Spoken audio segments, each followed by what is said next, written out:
Tumela ngithobela molweni ibhotani lotshani afshengs doshana ezidoshakazi kaNonkwenkwezi hlala nami ndihlale nawe ungashiyi ungandishina ngomnye umzuzu namhlanje bethunana ndifuna sincokole ngamanzi nemfihlo yawo uba ndiyayazi because I realized abantu abaninzi take for granted into yoba amanzi anemfihlo, amanzi angcwele. Xa uzawusondela emanzini ayondawo yodlalela manditsho amanzi. People take for granted amanzi nobungozi bawo ngelinye ixesha, ingakumbi iinyangi. Kuneenyangi ezidlalela emanzini abe ezazi kakuhle into yokuba akanalo ilungelo lokusondela, kodwa ngenxa yendlala they will take that risk kuba mhlawumbe engazange wabona nto isenzeka komnye umntu. I know this because kunabantwana esibanyangayo, umntwana azongena ephehlweni qonkqoze umamkele, fika ephehlweni umtreat like bonke abanye abantwana, umfundise the basics. Akho nto ifihlwayo, xa kuhanjwa kusiwe emanzini bayabona yonke into. Kangoba I'm getting to a point where now ndifuna ukuthi kukho amaziko apho onomngqana umzekelo okanye onoqabiyeza bengasondeliyo kwisiko umntu angekalenzelwa because bayandweba aba bantwana. Umntu ayibone le nto siyenzayo aphume ayoyenza ingathi uyayazi because kaloku uyibonile.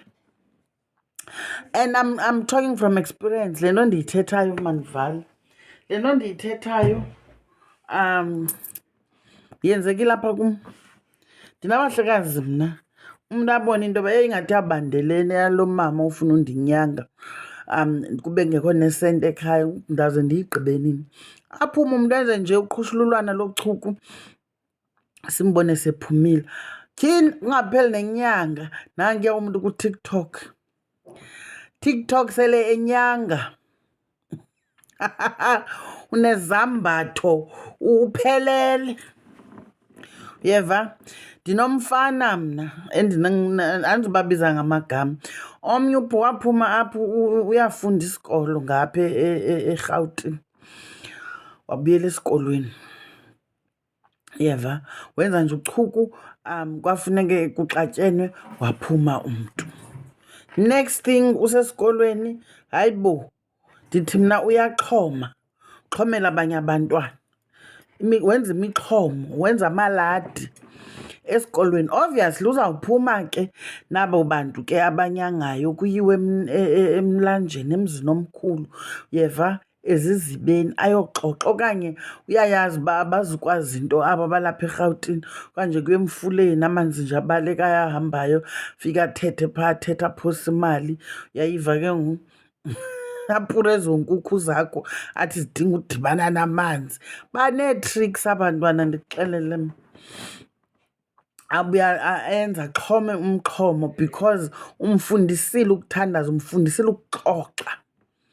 Uthi xa ulumamela ulwimi lwakho uluva into yoba yinyangi le. Uyayiva? Baphume ezandleni. Yena akakabi nalo nelinye isiko, akanayo nenkukhu phezu kwentloko yakhe. Nebhokhwe, akho nebhokhwe yakhe yakhala, yeka ibhokhwe. Okwenkukhu ke zange wavaswa ngenkukhu, yena sezovasa wena njengenkukhu. Bethunana ziqwalaseleni izinto. Mjonge umntu okunyangayo. Ndibukele. Omnye uphuma senezambatho, usandophuma inoba 2 months back. Ndixela uba mna unebandla litsha. Andizuyazi ke mhlawumbi uphakamisile isithunywa somewhere quick, uyeva, wanechibi. Kodwa ke kuyanyangwa phandle apha. Njengoba abanye abantwana nje bezawuhlala iminyaka benyamezele into yoba akukavuleki, ayikabikho indlela, wakabikho amandla oba kwenzeke, bakhona abangafuniyo ukunyamezela. futhi azixelele umuntu uba akazunyamezela yena, enze nje uqhushululo loba makubekho indlela yoba asilize, because senawo umnyinyivana uba uyayibona kancinci le nto, ucinga uba yena olu lwazi analo hayi luphelele. Akayazi into yokuba iintsiko ezenziweyo phezu kwale nyanga ibimnyanga zezi zifunekayo kuye. Kukho iinkundla ongazihambiyo ungenalo ilungelo lokuya kuzo. Even ithafa eli senje uba mna esidulini, ucinga into yoba uzawuhamba uye esidulini uyonyanga umntu esidulini. Usuke ufike kwesaa siduli kukho umhlekazi waphayana. Indawo yokuqala xa uyinyanga kufuneka ube ngumntu kanti uyabethelwa. Ufike phayana uthi nigrumbe isiduli kuphume engakanani yona, iniqwenge lapho kwelo thafa. Zinintsi izitori kuthiwe inyanga iphumile phakathi nemagceke ekhaya yahamba nomguli, baphuma babona bephuma ngesango, khange abuye, omnye wabo akabuyanga. Ifike ingayichazi inyanga uba kwenzeke ntoni, okanye abaleke umguli ayishiye apha angabisabuyela kwakulo mzi wayo, khwele emotweni yakhe ahambe amshiye apho. Zinto ezenzekayo bethunana ezi. Masithethe ngamanzi ke, ingakumbi inkundla le yamanzi.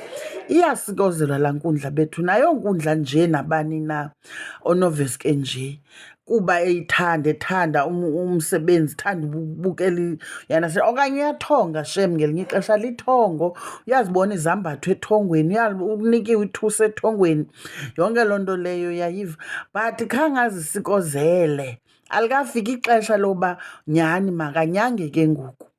Uyayiva, anizuyazi, nakazunixelela into yoba bethunana ndiyayiqala ke le nto ndiyenzayo and nina ndiprektisa kuni.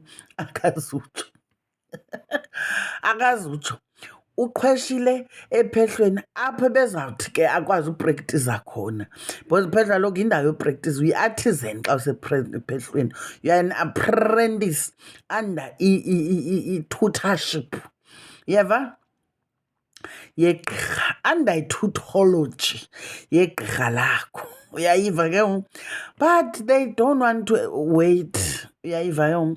Mamela ke emanzini, uyayazi uba abazali bethu sikhula bebalisa into yoba bona bebesithi xa bezawuwela umlambo funeka uphose ilitye, ungaveske nje gqum gqum gqum gqum, ngoba respect into yoba emlanjeni kukho abantu baphayana and aba bantu banobungozi xa uze kakubi.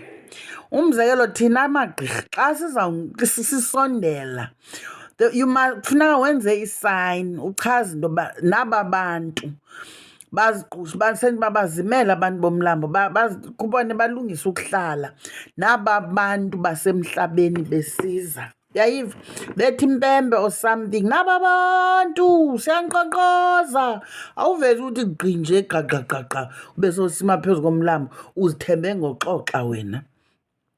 Uyayiva ke ngoku, abantu bayathathwa emanzini, you must know that. Umntu aveske nje ahambe kungekho na-heavy current, nasolwandle olu, uyayazi uba olwandle kungakhange kufike neliza nisamile apha enyeleni, uveske uvuleke umngxunya kule ndawo ume kuyo, umngxunya, uyeva, ukuginye wena wedwa. These things happen. Nathi xa singena ungacingi into yoba njengoba ndisithi mna ndinesatifiketi ndiyaphayana ndinovalo, mna andilali nolala xa kufuneka ndisondele emanzini. Ndiyoyika because ndiyayazi into yoba kunemilingo phayana, uyeva. Ndithetha uba mna sakhe sabasa umlilo ngenye imini ngasemlanjeni sifukamisile, watsha isandla omnye umhlekazi sikude nomlilo, umlilo wasuka waza kuye esandleni, yena mntu ebewubasa laa mlilo, watsha isandla esi ngenxa yento yoba kwaselixesha besasixelelwa into yoba sisondele kakhulu uba for uba masibase phezu komzi omkhulu. Uyayiva ke ngoku. I think le video ndidwabe kakhulu ndingakhange ndifike epointini. Ndizawwenza upart 2 bethunana, camakho.